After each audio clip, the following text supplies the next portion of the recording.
Good grief. Why do they never go in for me? Right, so here we go. So I'm going to leap on this thread started by James. Gimme Hard Rock, 1970 to 1980. I think there have been 5 videos. I think I've seen 5 so far. So they were by James, John Bellamy, Chris over in the States, Richard, and Vinyl Orchard did one as well. And there's been very little overlap actually. It's been really good to see like people trying not to repeat people. It's been really good. I suppose coming in at the tail end of this, probably the tail end, I can't see it going much further, means I've got more limited choice for some years, but I managed to get 11 albums, I think, that nobody's shown in this thread anyway. So without further ado, here we go. 1970, we've got a blues rock, hard rock classic here. We've got Fire and Water by Free. So this is a brilliant album, absolutely brilliant. Things like Fire and Water, Heavy Load. Fire and Water is a hard rock song, Mr. Big. And then you've got All Right Now, which is one of the ultimate hard rock classics, which still gets played an awful lot. And it got played at all the metal clubs I used to go to. It's an absolute classic song.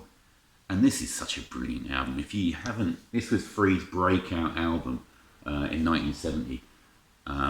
I don't think they ever really got as successful again. This was massive everywhere. Paul Kossoff's guitar is fantastic. It's just a brilliant album all round. Absolutely superb stuff. So there we go, 1973. 1971. Now I know I think James showed Schools Out. Was it Schools Out? Yeah, I think so. I'm not sure if anybody else has shown any Alice, but I've got his second album, which is Killer. This is so good. It's got probably my favourite Alice song, probably my favourite. I like it more than Schools Out. Is Under My Wheels. I absolutely love that song. I think it is an amazing song. Things like Desperado, Be My Lover, Dead Babies, which was quite controversial at the time, Killer. It is an absolutely fabulous album. Absolutely love this album. Yeah, so 1971, Alice Cooper's Killer. Right, 1972. 72 was more difficult finding an album. Most of the good choices had already gone probably. There's probably something that I could have used, but I've gone for a double live album. And this is a classic double live album. It is phenomenal. I was listening to it last night, and it is just such a dream to listen to. So that's Made in Japan by Deep Purple. One of the classic live albums ever released. So this was recorded over 3 dates in Japan, I think. So a couple in Osaka and one, I think, at the Budokan in Tokyo. Is that saying right? Is that right? I don't know if it says it on. I know it was Tokyo. I can't remember if it was Budokan or not. But absolutely brilliant stuff. It sounds wonderful. And I love the way that they've got extended jams. Highway Star just sounds awesome. Absolutely awesome. Things like Space Truckin' fills a whole side of the one record. It's side 4. It's like 15 minutes long almost, I think. Brilliant version of Smoke on the Water. Absolutely fantastic. The album, I think, that broke them basically in the States. Great gatefold there. Love that gatefold. So yeah, 1972, Made in Japan. 1973. So in 1973, Nazareth released 2 albums. Now John Bellamy showed Loud and Proud, so I get to show Razamanaz, which is just as well because I don't have Loud and Proud. But he was right. This is such a. I mean, 1973, Nazareth were on one. This is great stuff.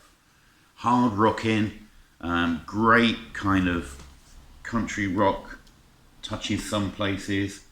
It's even got a hit single on here. Broken Down Angel was a hit.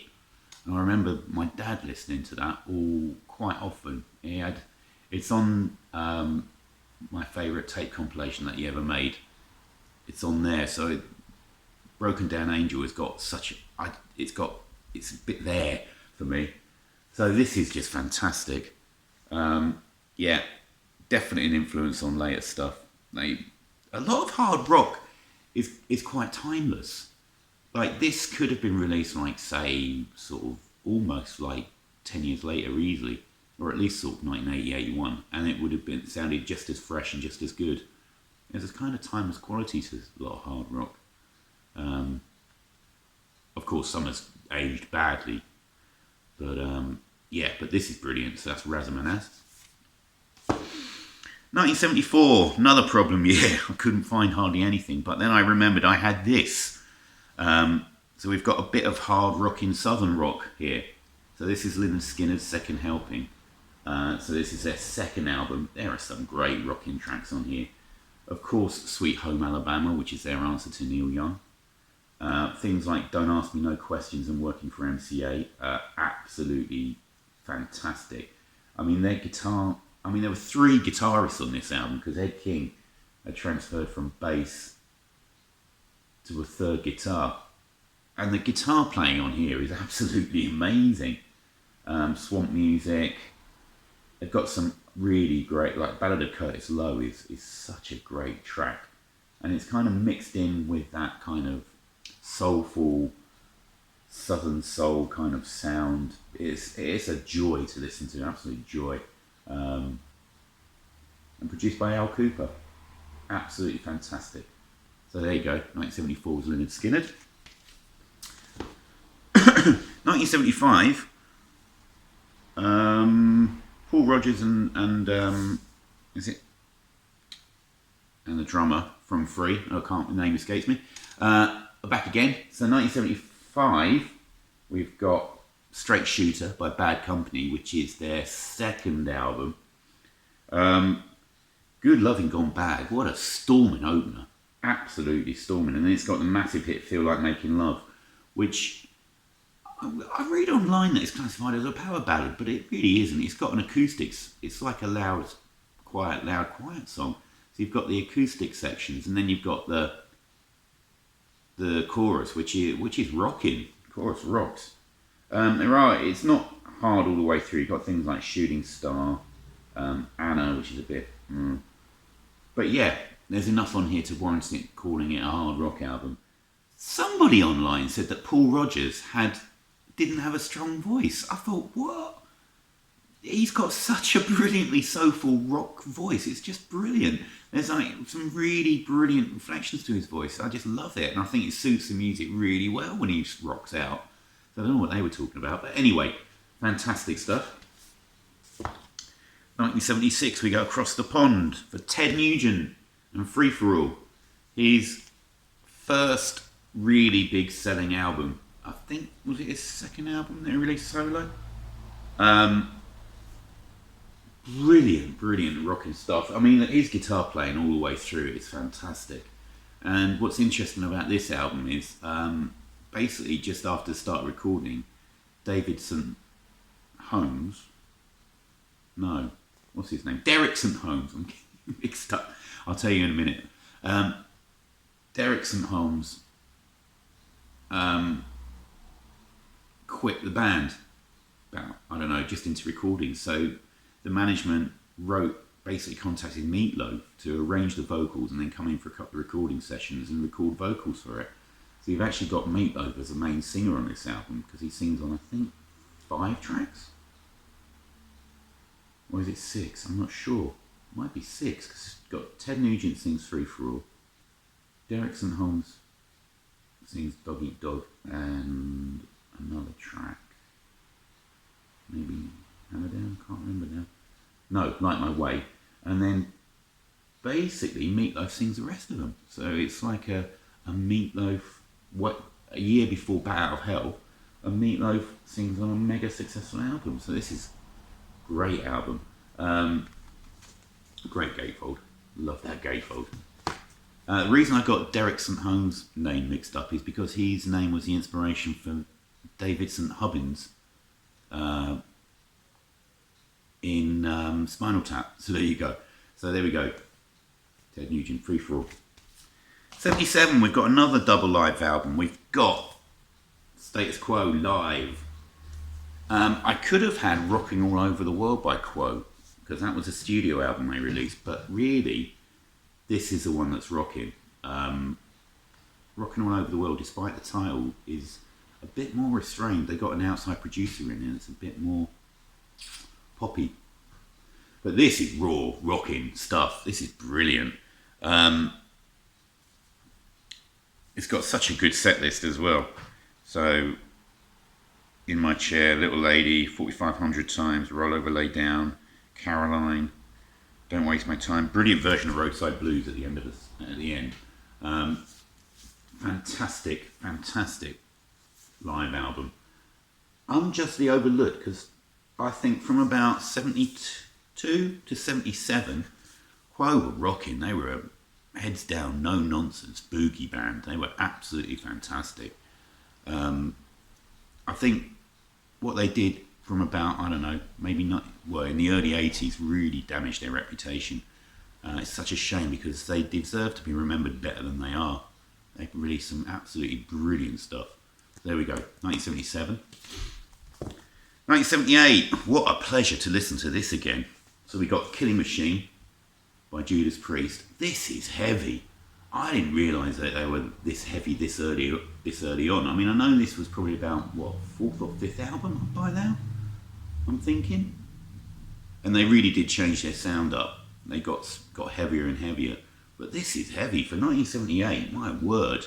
This could have been easily mid-80s record for terms of heaviness and speed. It's absolutely brilliant. So the big hit was Hellbent for Leather on here, but Killing Machine, Evil Fantasies is kind of a slower track, but it is really heavy.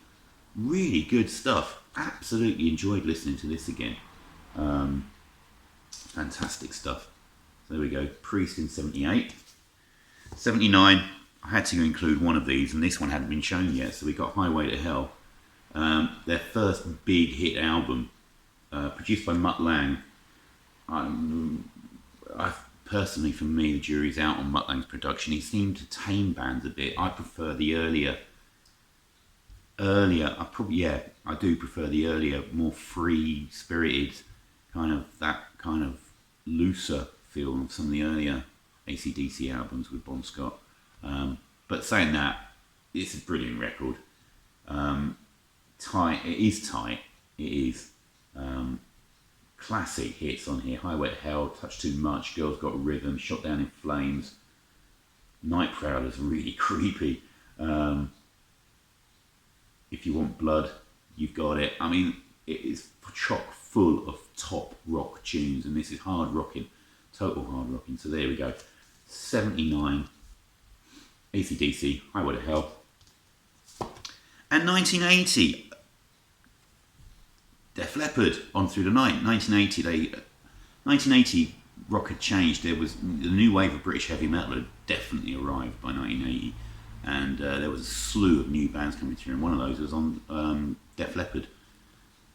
This is a different proposition to any of their later albums. It's not produced by Mutt Lange for a start. Who is it produced by? Colonel Tom Allom. I don't know who that is. Was he something to do with the band, I think? Anyway, this is dual guitar magnificence. Comes out hard, rocking from the start. Rock Brigade is brilliant. Obviously set their sights early on America, because the second song is Hello America. Wasted, Rocks Off. There's no flab on this album, which is what you cannot say about certain albums they recorded later in the 80s. I just don't rate at all. But there's no flab on this. This is Thin Lizzy inspired genius, to be honest. I think this is a magnificent record. It deserves to be up there with the best rock records of the 80s. Absolutely superb. So there you go. I've had a whale of a time listening to these in the last couple of days since watching everybody else's videos, and I loved having the chance to listen to these again. Obviously I've got the time to do it now, so been magnificent.